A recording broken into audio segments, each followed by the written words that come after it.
العالمين والصلاة والسلام على أشرف الأنبياء والمرسلين وعلى آله وصحبه أجمعين.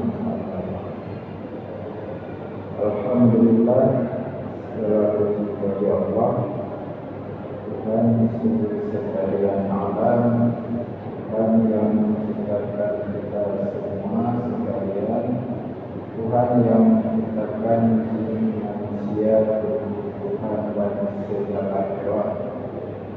Kemudian salawat dan salam kepada baginda alam Nabi besar Muhammad sallallahu alaihi wasallam, Nabi yang dihiasi dengan akhlak yang mulia, akhlakul karimah.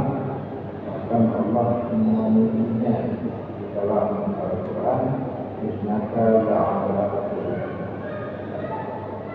Baik, kita lanjut ke pembahasan tentang ilmu akhlak.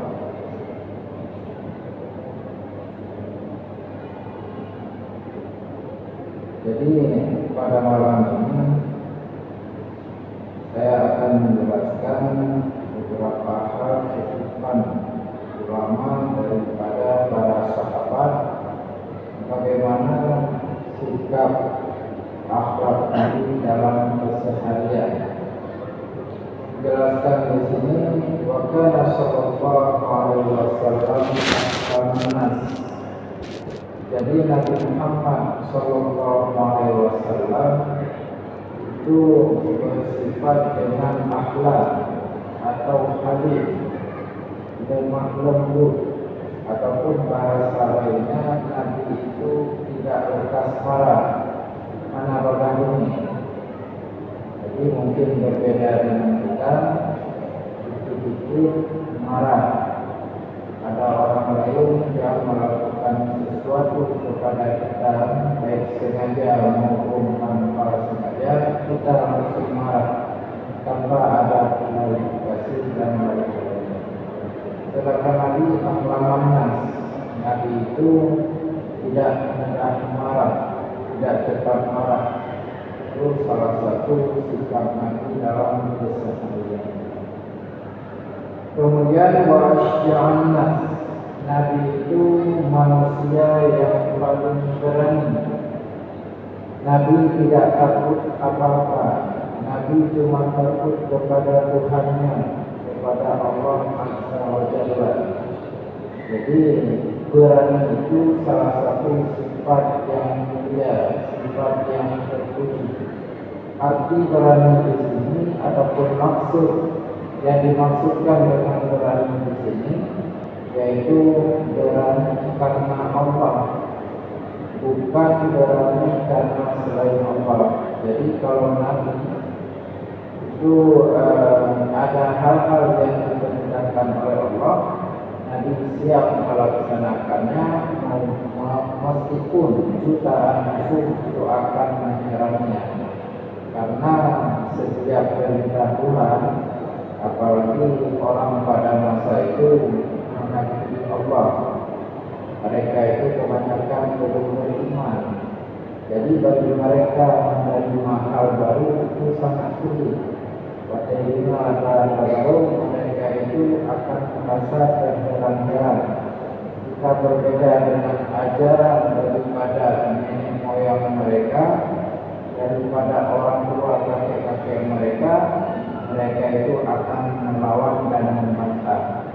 Coba kita bayangkan orang pada masa itu ketika Nabi menjadi rasul, hanya beberapa yang baru beriman, selainnya itu belum beriman dan siap menyerang Nabi jika ada ajaran baru yang menentang ajaran daripada nenek moyang mereka. Jadi Nabi tidak takut. Ini salah satu akhlak terpuji Nabi, berani dan tidak takut Nabi itu karena Allah, bukan karena pribadinya sendiri. Kemudian yang termasuk ke dalam akhlak terpuji yang diriwayatkan oleh para sahabat, Nabi itu adalah nas, orang yang paling adil. Boleh diartikan adil di sini, Nabi tidak mengerjakan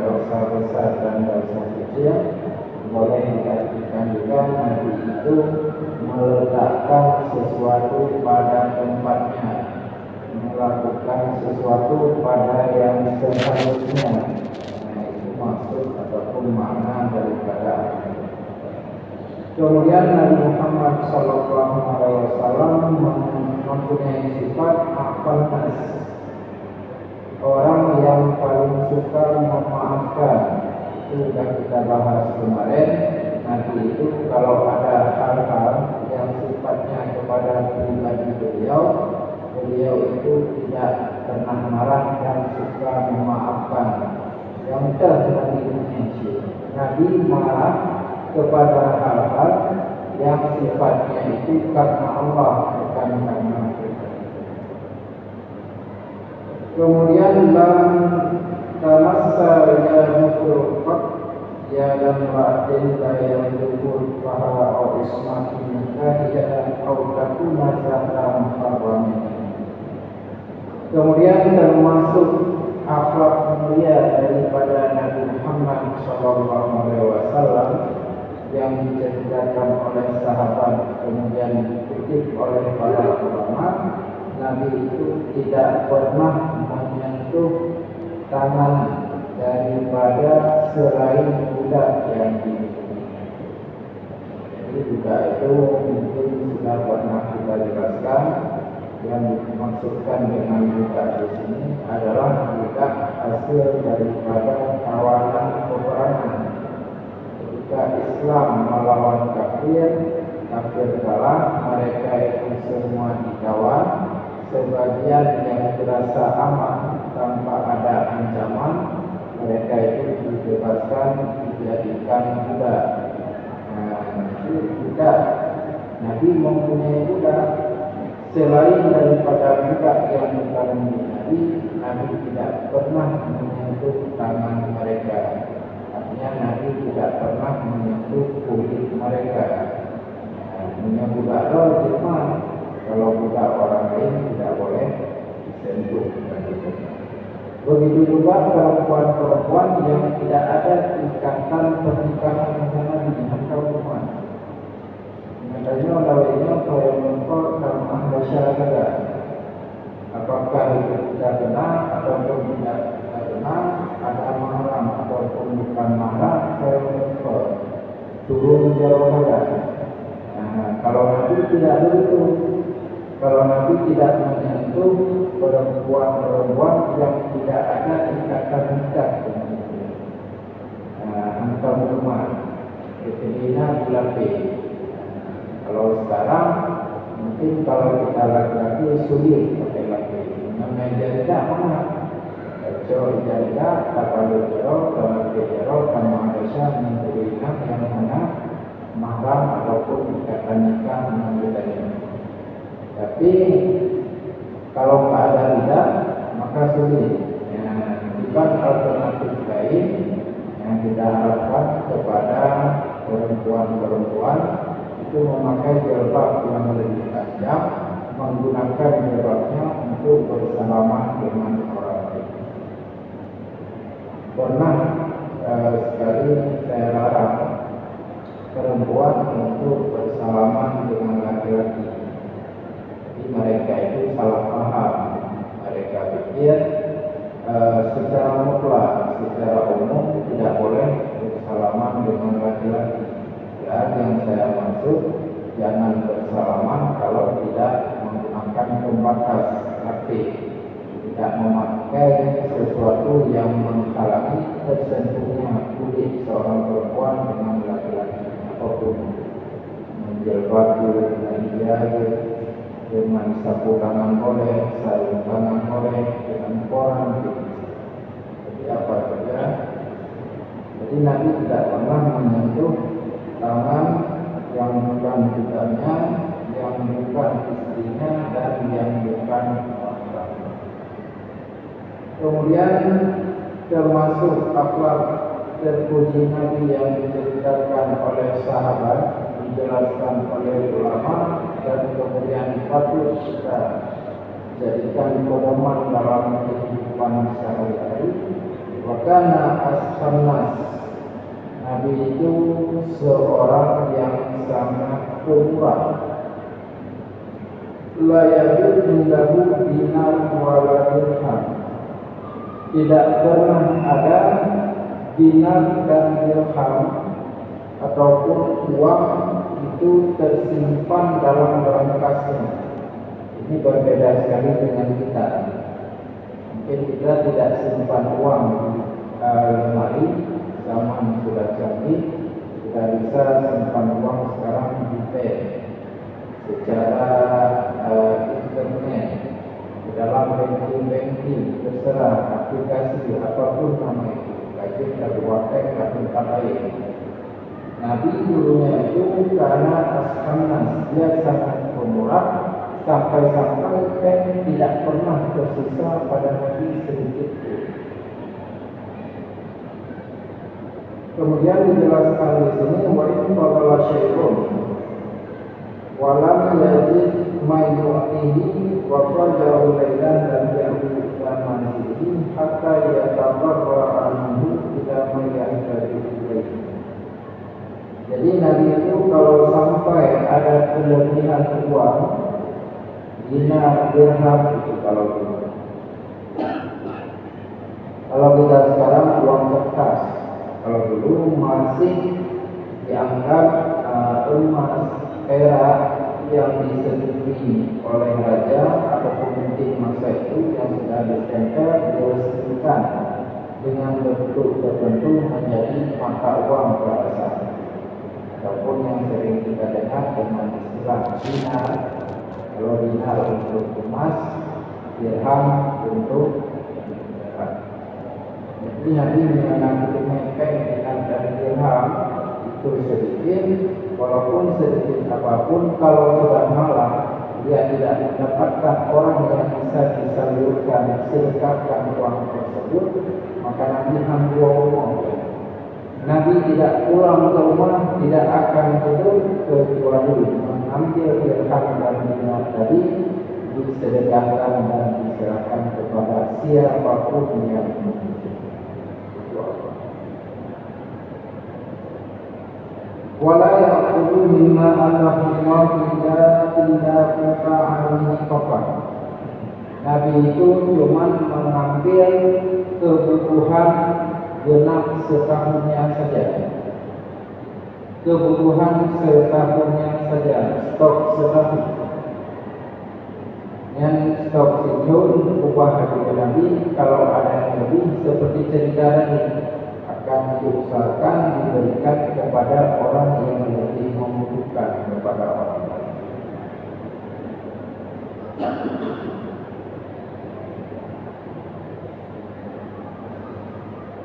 Kemudian termasuk ke dalam akhlak Nabi Muhammad sallallahu alaihi wasallam, wa kana yaqsafan ma'la. Nabi itu kalau sandalnya putus itu biasanya menjahit sendiri.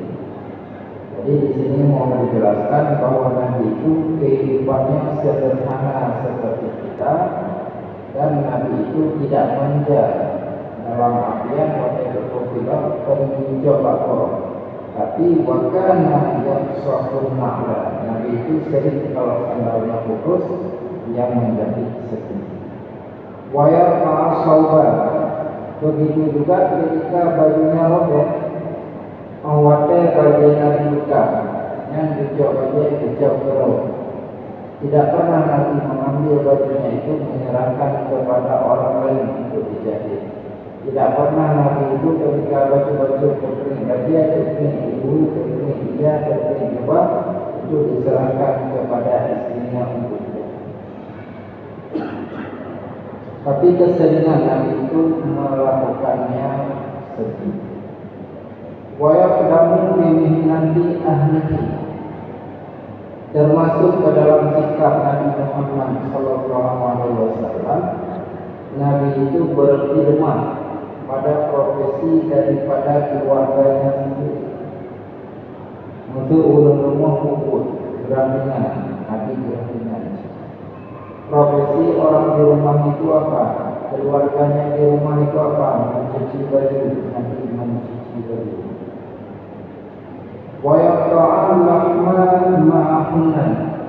Kemudian Nabi memotong daging beserta mereka itu istri-istrinya. Watai gua pak rumahnya Nabi dicam mungkin ini sebagian ada kita praktek di rumah. Ketika pulang ke rumah, apa kebutuhan yang dibutuhkan oleh istri kita? Anasawa boleh, kata jarang boleh. Tidak ada yang memotong ikan, memotong daging, kata keluarganya. Tidak ada yang bisa mengurusi anak, kata keluarganya.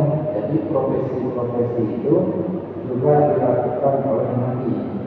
Nabi ternyata anak imam gengsi. Dan Nabi suka membantu, lebih-lebih lagi itu adalah keluarganya. Kemudian bagaimana sifat Nabi yang diberitakan oleh para sahabat? Wa kana asyadda hayaan la yasbutu basaru fi wajhi ahad. Nabi itu orangnya sangat pemalu, berat melek. Sehingga kalau Nabi berpas-pasan dengan sahabat, berpapasan dengan siapapun yang beliau jumpai, maka pandangannya itu tidak tertuju 100% kepada orang yang dihadapi, orang yang dihadapannya. Berupa dengan Abu Bakar, hadapannya tidak tertuju seperti yang kita lakukan. Tapi Nabi selalu memandang ke bawah dengan perasaan yang sangat malu. Makanya orang tadi,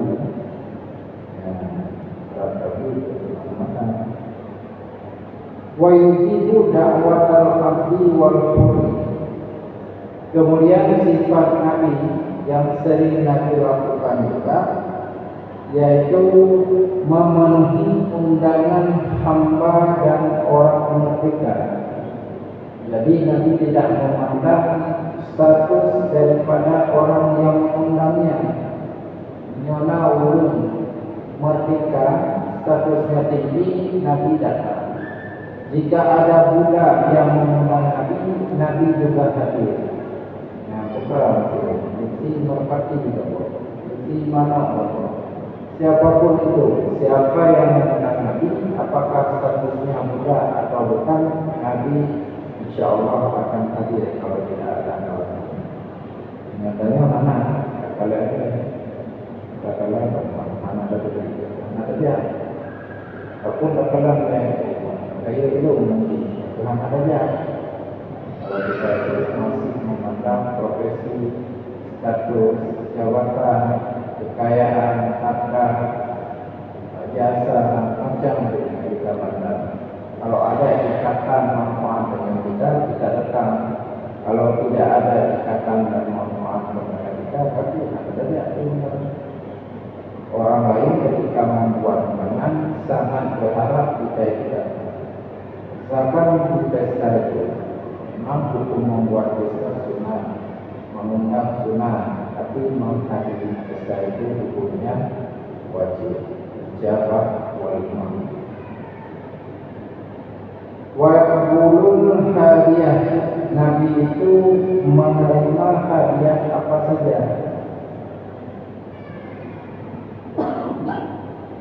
Jadi Nabi itu kadang ketika pergi ke sebuah tempat, berada di pasar, melewati rumah masyarakat, kadang-kadang Nabi suka ada dikasih hadiah. Apapun yang dikasih, semua Nabi terima. Nyatanya kata lain dia ya, sutra itu. Hijau pengolah apa? Pokoknya apa itu. Kita masih melihat kuantitasnya, jumlahnya, bentuknya, bagusnya, warnanya, kualitasnya, apa yang diberikan. Yang apa mata dan apa wate, anda tunggu. Ternyata kalau dari kita tinggal dari Islam Nabi itu menerima apa saja hadiah yang diberikan. Ini selama statusnya Tuhan. Walau annaha ju'atal laban. Ada orang kasih seteguk susu kepada Jauh boleh susu dan jumpai Nabi dia, kita jumpai Nabi ini ada susu, mohon Nabi tetap Nabi. Ada yang pada itu kan, daripada bekor itu. Al-Fakla Al-Nam, ada juga orang yang menyedekahkan kepada Nabi hal ini.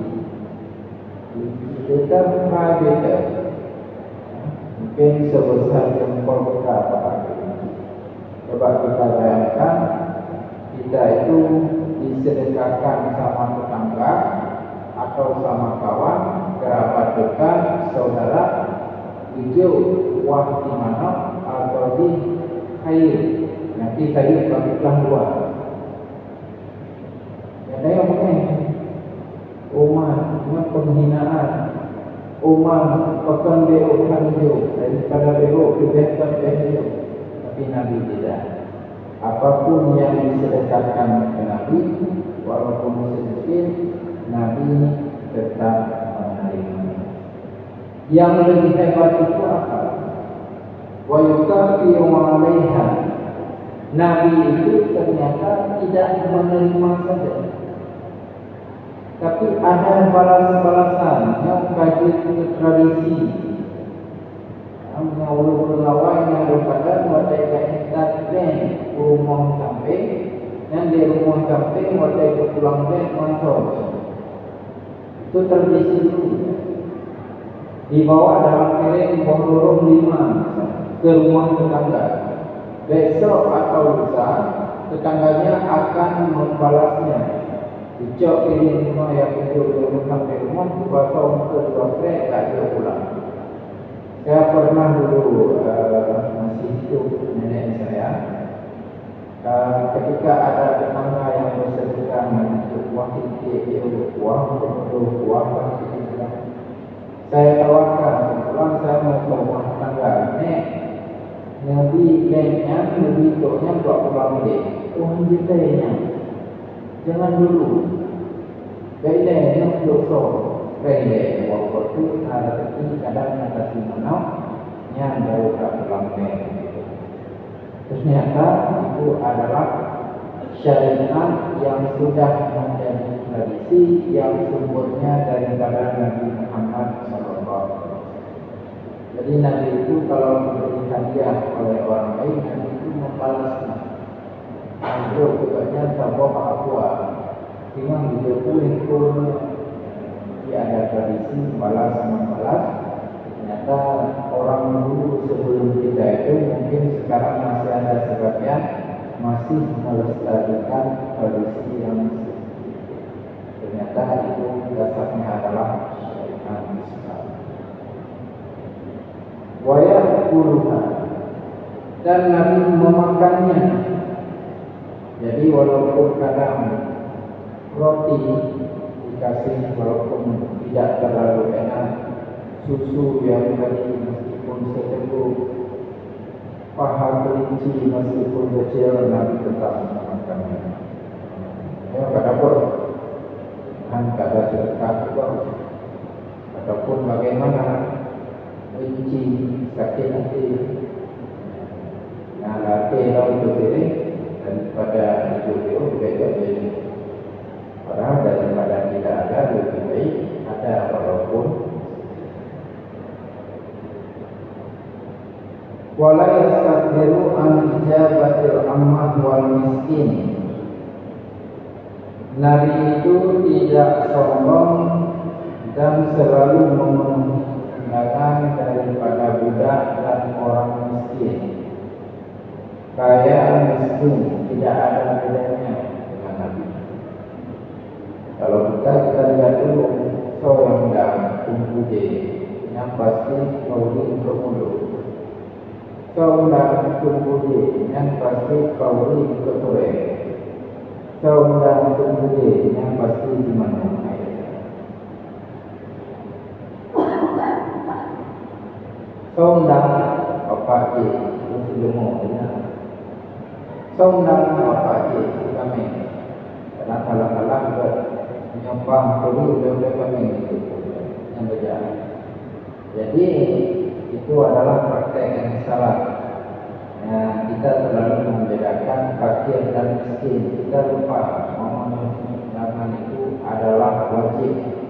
Walimah, acara pesta itu hukum memenuhinya adalah wajib. Harus kita hadiri. Terlepas daripada siapa yang menyembah itu, apakah dia miskin ataupun dia kaya. Cuma pada undang padanya tidak sih. Kebetulan kita tidak ada biaya, tapi kita dipaksa oleh keluarga atau bagaimana supaya pulang pembelian itu terbagi. Karena anda tidak bakal yang miskin, besok orang lain pun malas. Jadi Nabi tidak membedakan apakah dia kaya, apakah dia miskin. Nabi tetap memenuhi undangan. Wayang bahu di Rabbihi. Nabi kalau urusan agama, urusan Tuhan itu marah. Itu termasuk akhlak Nabi. Wala yang bahu di nafsi. Kalau urusan pribadi, Nabi tidak marah. Berbeda dengan kita. Kalau kita bagaimana? Kita kalau urusan pribadi itu untuk pribadi ini. Dia ngomong tentang fisik kita. Kita tahu semua manusia punya kekurangan. Kekurangan kita yang diketahui oleh dia, baik itu dosa ataupun dari segi fisik, dia itu mengatakan hal itu orang sehingga kita malu. Ini, dan marah itu wajar. Tapi marah yang pertama itu dimaafkan, keterusan marah itu berdosa. Marah wajar. Tidak ada orang yang tidak ada marah. Yang ada cuma orang yang menahan marah. Siapapun. Maka seperti darah dalam tubuh kita tak ada. Kenapa darah di tubuh kita tidak keluar? Karena tidak kita keluarkan. Darah ada. Sama juga marah ada. Selama kita menahan sabar, saya cerita kemarin, berarti selama itu juga kita tidak meluapkan emosi hamnya. Kalau kita dalam mana sih kita ke kaitan sendiri, juga untuk sampai mohon masuk keluar emosi dan marah. Istighfar. Kemudian wayang fadul haqqu wa in ada dzalika biqari alaihi aw ala ashabihi. Nabi itu kalau urusan kebenaran dia tetap akan mempromosikannya. Coba kita bayangkan pada masa itu hanya beberapa orang Nabi dan beberapa sahabatnya yang membantu Nabi, yang membantu agama Allah untuk berjalan di muka bumi, untuk ditegakkan di atas permukaan bumi. Selain itu orang yang menentang. Jadi kalau ada ajaran yang berbeda dengan ajaran moyang mereka itu menyembah berhala. Nabi menyembah Allah Ta'ala seperti dipegang, Nabi dikontrol dengan sahabat. Sedangkan orang lain itu yang ada ratusan ribu ataupun ribuan orang, mereka itu tidak beriman kepada Allah. Otomatis kalau Nabi menyembahkan ajarannya, itu dianggap menentang mereka. Pada dasarnya menentang ajaran, tapi ujung-ujungnya menentang mereka sehingga mereka itu angkat senjata untuk melawan memeranginya. Dampaknya apa efeknya? Mereka itu akan menyerang baik dengan secara berhadapan maupun secara sembunyi-sembunyi, seperti lisan misalkan Nabi sebelum hijrah ke Mekah ke Madinah. Nabi dikepung di rumahnya, kemudian digantikan oleh Sayyidina Ali bin Jamin. Jadi siasat orang kafir itu mati itu pengen dipukul. Jadi walaupun ada ancaman ada serangan, ada apa saja yang dari orang kafir kepada Nabi dan sahabat, kalau itu kebaikan, Nabi itu tidak takut. Karena Nabi dan para sahabat orang yang benar-benar siap. Mereka itu tidak takut mati, tidak takut meninggal. Mereka itu sangat mengharapkan pahala syahid. Nah, kalau orang munafik takut ya. Kalau orang munafik itu banyak yang diajak oleh Nabi Muhammad SAW berperang, jadi tak bisa lagi, saya tak bisa lagi. Nabi kerja, apakah kerja sirik, mana mengatur. Padahal mereka bukan, mereka itu takut mati. Kenapa takut mati? Karena mereka ini lama hidup di dunia. Kenapa mereka ingin lama hidup di dunia? Karena mereka mencintai dunia. Salah satunya suka kepada harta yang mewah yang ada di dalamnya. Jadi Nabi tidak takut, tetap dan visual memperlakukan, mempromosikan, menyebarkan hal-hal yang benar atas nama ma'ruf. Ma'ruf bukan Nabi, ini yang benar, ini yang salah. Meskipun sisi pertama itu melawan dari segi ideologi ataupun dari segi ingin berperang dengan Nabi bersalah. Jadi Nabi tidak benar. Para sahabatnya pun siap membantu. Menurutnya Nabi kata itu, ketika itu balik. Kemudian termasuk Nabi yang terjadi wakana ya ashabul hajar ala rahmihim minan ju'in. Kadang-kadang ini sering kita dengar ceritanya. Kadang-kadang Nabi itu kalau lapar, kadang mengikat batu di bawah. Banyak kan mereka letih. Kalau salah ada orang itu. Ataupun marah-marah ke orang lain, menyalahkan orang lain. Wa maratan yaqulu ma khabara. Kadang-kadang Nabi itu apa yang ada dia enggak. Kan ada ceritanya tentang Daniel puasa sunat. Suatu hari Nabi bertanya kepada istrinya, ada apa ini? Tidak ada apa-apa ya Rasulullah. Maka apa kata Nabi? Saya berpuasa. Besoknya ditanya lagi oleh Nabi, hari ini ada apa? Hari ini ada pemangku. Boleh saya nanti kalau ada maka, kalau tidak ada puasa. Walau yang mawajad, Nabi itu tidak pernah menolak membuang apa saja yang dia perdapatkan, asal nama makanan tidak pilih-pilih. Kalau kita kadang pilih-pilih, yang haid, tapi Nabi apa saja yang ada di depannya gelap jarum, tidak pernah menolak. Kemudian soal makanan halal yang dimakan ini itu dikisahkan di sini. Kalau Nabi dapat kurma tidak ada roti, Nabi pun makan. Ini bersih nadanya Nabi dan kuat. Nabi dan kuat dan kuat. Nabi bukan jauh. Nadanya sudah kita jadikan standar. Berarti kalau makanan itu nasi, ikan, kuah, yang hana sabor, kalau sabor itu yang kita jadikan standar. Padahal makan nasi itu pakai garam juga bisa, nasi pakai ikan juga bisa, nasi pakai kuah juga bisa. Karena pernah saya lihat ada orang makan nasi pakai ikan. Kemudian ditanya kuahnya mana? Oh, mana kuah? Mungkinnya ada yang punya daging model katanya.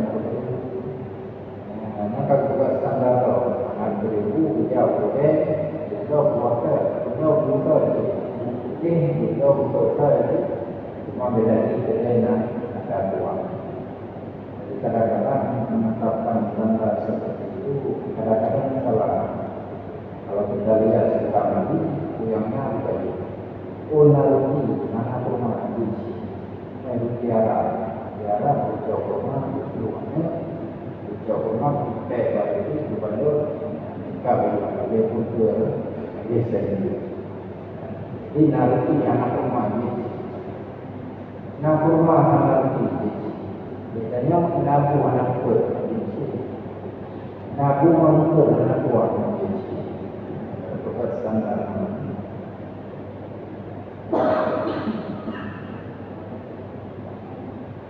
Dan Nabi kalau mendapatkan roti daripada gandum ataupun lambak itu juga memakannya. Jadi tidak ada beda.